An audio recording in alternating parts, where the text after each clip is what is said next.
ಅವನೇ ನಮ್ಮ ಮಳೆಯ ಅವಶ್ಯಕತೆನ ಪೂರ್ತಿ ಮಾಡಕ್ ಸಾಧ್ಯ. ಸೂರ್ಯ, ಜಲ, ಅಗ್ನಿ, ವಾಯು ಎಲ್ಲ ಅವನ ಅಧೀನರು. ಅವನೇ ನಮ್ಮ ಭಗವಂತ. ಹಾಗಾಗಿ ಮಾತಾಡ್ಬೇಡ. ಇನ್ನು ನಾಳಿನ ಪೂಜೆಗೆ ಬರಕ್ಕೆ ತಯಾರಿ ಮಾಡ್ಕೋ. ಕ್ಷಮಿಸ್ಬಿಡಿ ಅಪ್ಪ, ನಾನಂತೂ ಬರೋದಿಲ್ಲ ನಿಮ್ಮ ಹವನಕ್ಕೆ.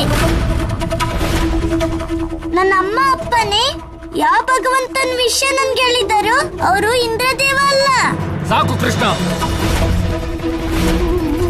ನೀನು ನಿನ್ನ ಮಿತಿ ಮೀರಿ ಮಾತಾಡ್ತಾ ಇದ್ಯಾ. ನಂದರಾಜ, ಸಂಯಮ ಇರ್ಲಿ ನಿಮ್ ಕೋಪದ ಮೇಲೆ. ಕ್ಷಮಿಸ್ಬಿಡಿ ಅಪ್ಪ, ಆದ್ರೆ ನಾನು ಇಂದ್ರದೇವನ್ ಸಂತೋಷಕ್ಕೋಸ್ಕರ ಮರಾನು ಕಡಿಯಕ್ ಬಿಡಲ್ಲ. ಮತ್ತೆ ವೃಂದಾವನ ಜನರಿಗೂ ಈ ಹವನದ ಆಡಂಬರದಲ್ಲಿ ಪಾಲ್ಗೊಳ್ಳಕ್ಕೂ ಬಿಡಲ್ಲ. ಅಪ್ಪ, ಇಲ್ಲೇನೆಲ್ಲ ಆಗ್ತಿದ್ಯೋ ಅದ್ ಖಂಡಿತ ಸರಿಯಲ್ಲ. ಕಂದ, ಕಂದ ಎಲ್ಲಿಗೆ ಹೋಗ್ತಿದ್ಯಾ? ಕಂದ ನಿಂತ್ಕೊಳ್ಳೋ.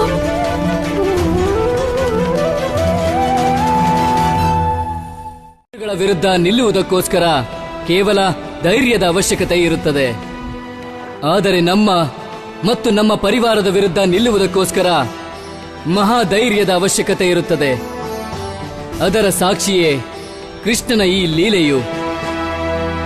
ಬಾಲಕರ ಭಾವನೆಯನ್ನು ಹಿರಿಯರು ಕೇಳುವುದಿಲ್ಲ, ಏಕೆಂದರೆ ಅವರ ಅನಿಸಿಕೆಯಂತೆ ಇವರಿಗೆ ಅನುಭವ ಇರದು ಎಂದು. ಆದರೆ ವಿಚಾರ ಮಾಡಲು ಅನುಭವ ಅಲ್ಲ, ಕೇವಲ ವಿವೇಕದ ಅವಶ್ಯಕತೆ ಇರುತ್ತದೆ. ಮತ್ತು ವಿವೇಕ ಕೇವಲ ದೊಡ್ಡವರಲ್ಲೊಂದಲ್ಲ, ಮಕ್ಕಳಿಗೂ ಇದೆ. ಅದಕ್ಕೆಂದೇ ತಿಳಿದವರು ಮಕ್ಕಳನ್ನು ಕೇಳಬೇಕು, ಅವರ ವಿಚಾರಕ್ಕೆ ಗೌರವ ನೀಡಬೇಕಿದೆ. ಹೀಗೆ ಮಾಡಿದರೆ ಮಕ್ಕಳಲ್ಲಿ ಆತ್ಮಬಲದ ನಿರ್ಮಾಣ ಸಾಧ್ಯ. ನಾರಾಯಣ ನಾರಾಯಣ. ಸತ್ಯವಾಗಿ ಕೃಷ್ಣನ ಲೀಲೆಯೇ ಶ್ರೇಷ್ಠವಾದದ್ದು. ಒಬ್ಬರು ಅರಿತರೆ ಇನ್ನೊಬ್ಬರು ಅರಿಯರು ಪ್ರಭು. ನಾರಾಯಣ ನಾರಾಯಣ. ನನ್ನ ಅಭಿಪ್ರಾಯವೂ ಅದೇ ಆಗಿತ್ತು. ಸಂಪೂರ್ಣ ಜಗತ್ತಿಗೆ ನಿಮ್ಮ ಗೌರವಶಾಲಿ ಗಾಥೆಯ ಪರಿಚಯವಿದೆ. ನಿಮ್ಮಂತಹ ಮಹಾನ್ ಮಾಯಾವಿ ಯೋಧ ಇಲ್ಲಿಯವರೆಗೆ ಇಲ್ಲ ಮತ್ತು ಎಂದೂ ಇರಲಾರ. ಎಲ್ಲರ ಹೃದಯದಲ್ಲಿ ನಿಮ್ಮ ಹೆಸರಿನ ಭಯ ವ್ಯಾಪಿಸಿದೆ ಪ್ರಭು. ಮತ್ತು ಇದೇ ಕಾರಣಕ್ಕೆ ಆ ವೃಂದಾವನ ವಾಸಿಗಳು ಕೇವಲ ಒಂದು ದೀಪವೂ ಉರಿಯದೇ ಇರಲು ನಿಮ್ಮ ಗೌರವಕ್ಕಾಗಿ ಗೋವರ್ಧನ ಪರ್ವತದ ಸಮಸ್ತ ವೃಕ್ಷಗಳನ್ನು ತುಂಡರಿಸಿ ಹವನಕುಂಡ ಪ್ರಜ್ವಲಿತ ಮಾಡಲು ನಿರ್ಣಯಿಸಿದ್ದಾರೆ. ಇದೇ ಸತ್ಯವಾದರೆ ವಾಯುದೇವ, ಈ ದೇವರಾಜ ತನ್ನ ಕ್ರೋಧಕ್ಕೆ ವಿರಾಮ ನೀಡುವನು. ಆದರೆ ನನಗೆ ಅಲ್ಲಿಯ ಪ್ರತಿಕ್ಷಣದ ಸೂಚನೆ ಬರಬೇಕು. ಈ ಕಾರ್ಯಕ್ಕಾಗಿ ನಾನು ಸದಾ ಸಿದ್ಧ ದೇವರಾಜ. ಆಜ್ಞೆ ನೀಡಿ. ಆಜ್ಞೆ.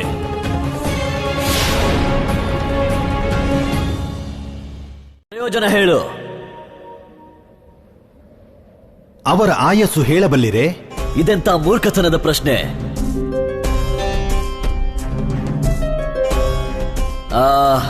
ರಾಜನ ವಯಸ್ಸು 30-40 ಆಸುಪಾಸು ಮತ್ತು ಆ ಬಾಲಕಿ ಹೆಚ್ಚೆಂದರೆ 17-18 ವಯಸ್ಸಿನವಳು. ಇಲ್ಲ, ಅವರ ಆಯಸ್ಸು ವರ್ಷಗಳಲ್ಲ, ಯುಗಗಳು. ಯುಗಗಳೇ? ನೋಡಲು ಇಬ್ಬರು ನವ ಯುವಕರಲ್ಲವೇ? ಕೇವಲ ನೋಡಲು. ಆದರೆ ಅವರ ಆಯಸ್ಸು 27 ಚತುರ್ಯುಗಗಳು, ಅರ್ಥಾತ್ 108 ಯುಗ. 108 ಯುಗ? ಅಸಂಭವ. ನಿನ್ನ ಈ ಕುತೂಹಲ ದೂರ ಮಾಡುವುದಕ್ಕೆ ನಾನು ನಿನಗೆ ಅವರ ಕಥೆ ತಿಳಿಸಬೇಕು.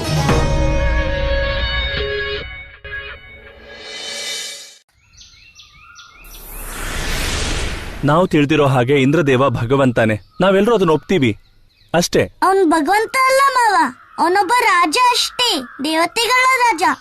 ಮತ್ತೆ ರಾಜನ್ ಪೂಜೆ ಮಾಡೋದಿಲ್ಲ. ಆ ಮಾತನ್ನ ನಾನ್ ಮಾತ್ರ ಹೇಳ್ತಿರೋದಲ್ಲ ಅಪ್ಪ. ಈ ಜ್ಞಾನ ನಂಗೆ ಗುರು ಗರ್ಗಾಚಾರ್ಯರೇ ಕೊಟ್ಟಿತ್ತು. ಗುರು ಗರ್ಗಾಚಾರ್ಯರು ಹೀಗೆ ಹೇಳಕ್ ಸಾಧ್ಯ ಇಲ್ಲ. ನೀವೇ ಹೋಗಿ ಅವ್ರ ಹತ್ರ ಕೇಳ್ಬೋದು ಅಪ್ಪ, ಅವರೇನೇ ಹೇಳಿದ್ದು. ನಾವು ಪೂಜೆನ ಯಾರ್ಗ್ ಮಾಡ್ಬೇಕಂದ್ರೆ ನಮ್ಮೆಲ್ಲರ ರಕ್ಷಣೆ ಮಾಡೋರ್ಗೆ, ನಮ್ಮೆಲ್ಲರ ಪಾಲನೆ ಪೋಷಣೆ ಮಾಡೋರ್ಗೆ. ಆತರ ಯಾರಿದ್ದಾರೆ ಗೊಲ್ಲ? ಈ ಗೋವರ್ಧನ ಪರ್ವತ ರಾಧೆ ನಾವು ಇದ್ರ ಪೂಜೆ ಮಾಡ್ಬೇಕಾಗತ್ತೆ.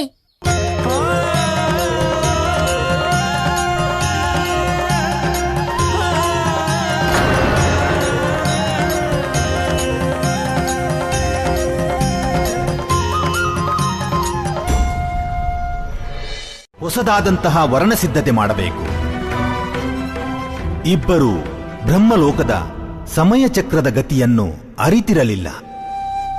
ಅದಕ್ಕಾಗಿ ಅವರಿಗೆ ಸಮಯ ಪ್ರಭಾವದ ಅರಿವು ಆಗಲಿಲ್ಲ ಎಂದು ಅರಿತರು ಇಬ್ಬರು ಪೃಥ್ವಿಗೆ ತೆರಳಿ ಹೊಸದಾದಂತಹ ಜೀವನ ಆರಂಭ ಮಾಡುವುದಕ್ಕಾಗಿ ಸಿದ್ಧರಾದರು. ಆದರೆ ಇಂತಹ ದುರ್ಭಾಗ್ಯ ನೀವು ಏಕೆ ಮಾಡಿದ್ದು ಪರಮಪಿತ?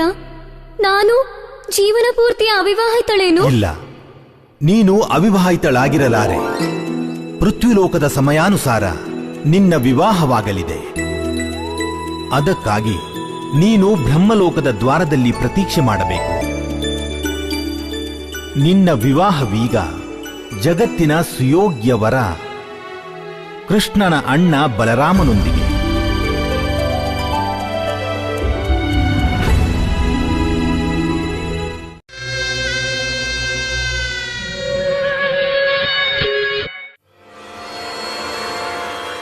ಒಳಗೆ ತೆರಳುವುದಕ್ಕೆ ಪುಣ್ಯಗ್ರಹಣ ಮಾಡಬೇಕು.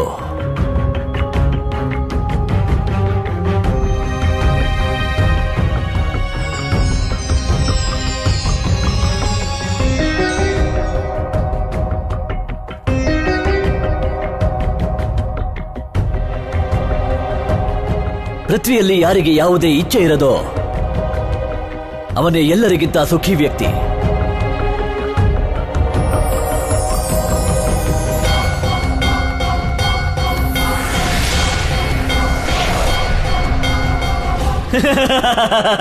ಓಡಿ ಹೋದ ದ್ವಾರಪಾಲಕ.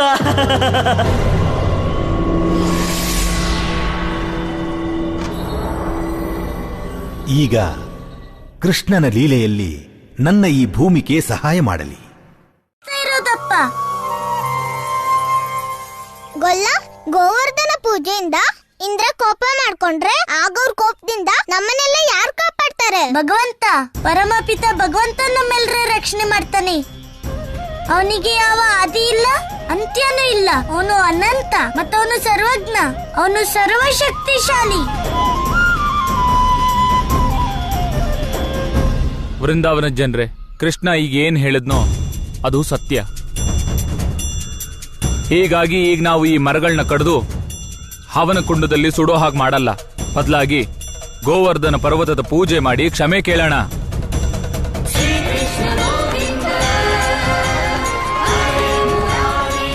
ಇದು ನಮ್ಗೆ ಪ್ರಾಯಶ್ಚಿತ್ತ ಕೂಡ. ಹೇಳಿ ಗೋವರ್ಧನ ಪರ್ವತಕ್ಕೆ, ಗೋವರ್ಧನ ಪರ್ವತಕ್ಕೆ, ಗೋವರ್ಧನ ಪರ್ವತಕ್ಕೆ.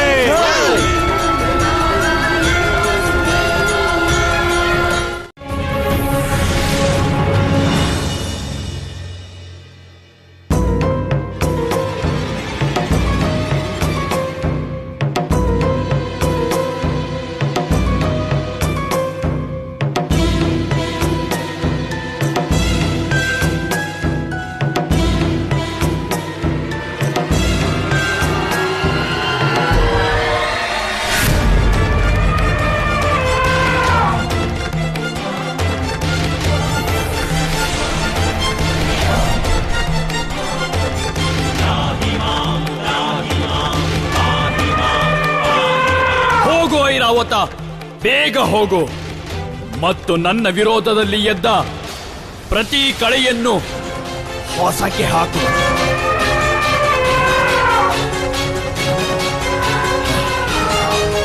ಅವಮಾನದ ಪ್ರತೀಕಾರ. ನಿನ್ಗೋಸ್ಕರ ಹಾರ ನಾನೇ ನನ್ನ ಕೈಯಾರೆ ಇದನ್ ಮಾಡಿದ್ದೀನಿ. ಇದಕ್ಕೊಂದೊಂದು ಮುತ್ತುಡ್ಕೋದಕ್ಕೂ ಎಷ್ಟು ದಿವಸ ಬೇಕಾಯ್ತು ಗೊತ್ತಾ? ರಾಧೆ, ಈ ಹಾರದ ಅಗತ್ಯ ಏನಿತ್ತು? ಅಂದ್ರೆ ನಿಂಗೆ ಹಾರ ಇಷ್ಟ ಆಗ್ಲಿಲ್ಲ ಆಗೋಲ್ಲ? ಇಲ್ಲ ಇಲ್ಲ ರಾಧೆ, ಹಾಗೇನಿಲ್ವಲ್ಲ. ಕೃಷ್ಣ, ನೀನ್ ರಾಧೆನ ಹೊಗಳ್ತಾ ಇಲ್ವಲ್ಲ, ಯಾಕೆ? ನಾನ್ ಸುಮ್ನೆ ಏನೋ ಕೇಳಿದ್ದು, ಅದಕ್ ಬೇರೆ ಏನೋ ಅರ್ಥ ಹೇಳ್ಬೇಡ ವಿಶಾಖ.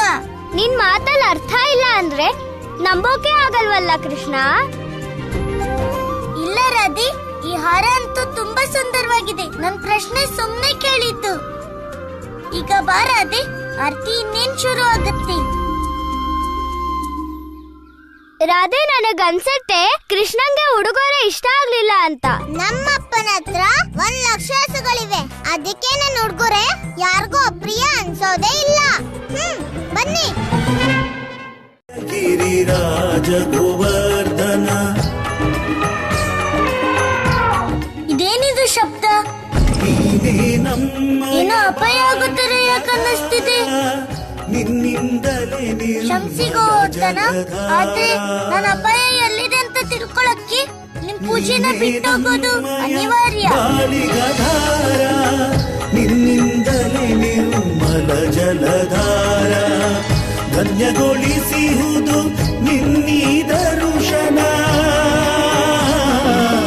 ಜಯ ಜಯ ಜಯ ಗಿರಿರಾಜ ಗೋವರ್ಧನ, ನಿನಗಾರತಿಗೈದಿದೆ ಈ ಜನಮನ, ನಿನಗಾರತಿಗೈದಿದೆ ಈ ಜನಮನ. ಜಯ ಜಯ ಜಯ ಗಿರಿರಾಜ ಗೋವರ್ಧನ, ಜಯ ಜಯ ಜಯ ಗಿರಿರಾಜ ಗೋವರ್ಧನ ಪರ್ವತಕ್ಕೆ.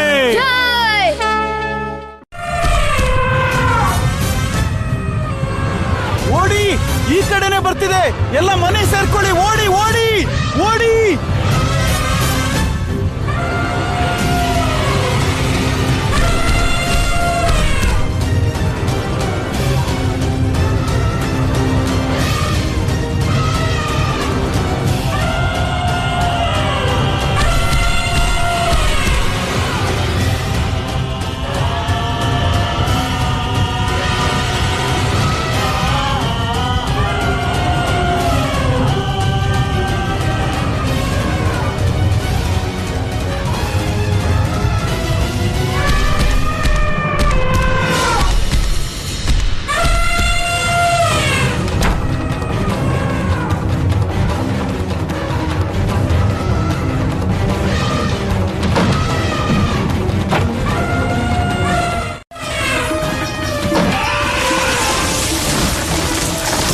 ಅಯ್ಯೋ, ಓಡಿ, ಬೇಗ ಬೇಗ ಓಡಿ, ತಪ್ಪಿಸ್ಕೊಳ್ಳಿ, ಓಡಿ, ತಪ್ಪಿಸ್ಕೊಳ್ಳಿ.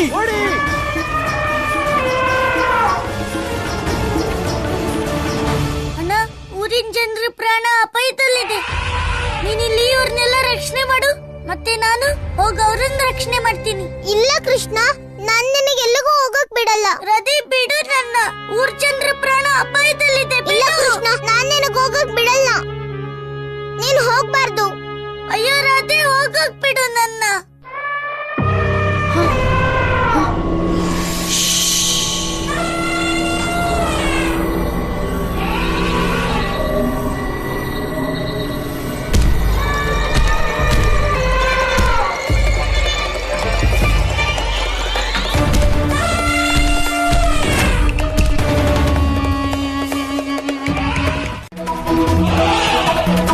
ಕೃಷ್ಣ,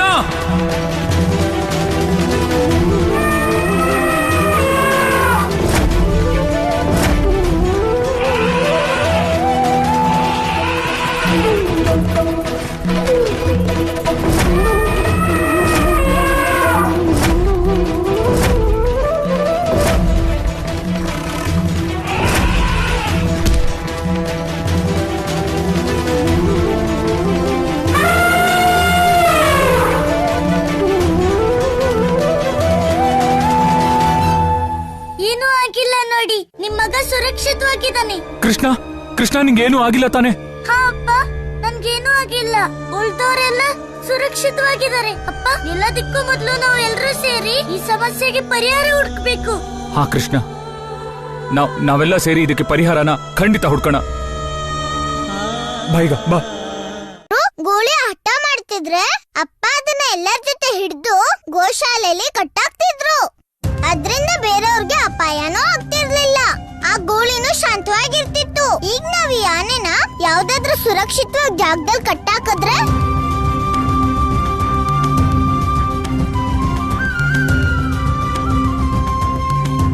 ರಾಧೆ ಒಳ್ಳೆ ಪರಿಹಾರನೇ ಹೇಳಿದ್ಯಾ. ಇವ್ನ್ ನೋಡ್ತಿದ್ರೆ ನನ್ ಬುದ್ಧಿವಂತಿಕೆ ನೋಡಿ ಹೊಟ್ಟೆ ಕಿಚ್ಚಾಗಿದೆ ಅನ್ಸತ್ತೆ. ಏನ್ ಯೋಚನೆ ಮಾಡ್ತಿದ್ಯಾ ಗೊಲ್ಲ ರಾಧೆ? ಆನೆನ ಕಟ್ಟಾಕೋ ಜಾಗದ ಬಗ್ಗೆ ಯೋಚಿಸ್ತಿದ್ದೀನಿ. ಅಪ್ಪ, ನೀವೆಲ್ರೂ ಸೇರ್ಕೊಂಡು ಒಂದು ಹೊಂಡ ತೋಡಿ. ಅಷ್ಟ್ರಲ್ಲಿ ನಾನು ಆನೆ ಮಹಾರಾಜರಿಗೆ ವೃಂದಾವನದ ದರ್ಶನ ಮಾಡಿಸಿ ಕರ್ಕೊ ಬರ್ತೀನಿ. ಕಂದ, ಚಂದ, ಚಿಕ್ಕಮ್ಮ, ನೀವು ಚಿಂತೆ ಮಾಡ್ಬೇಡಿ. ಬಲರಾಮ ಇರೋವರೆಗೂ ಕೃಷ್ಣಂಗೆ ಏನೂ ಆಗೋದಕ್ ಬಿಡಲ್ಲ.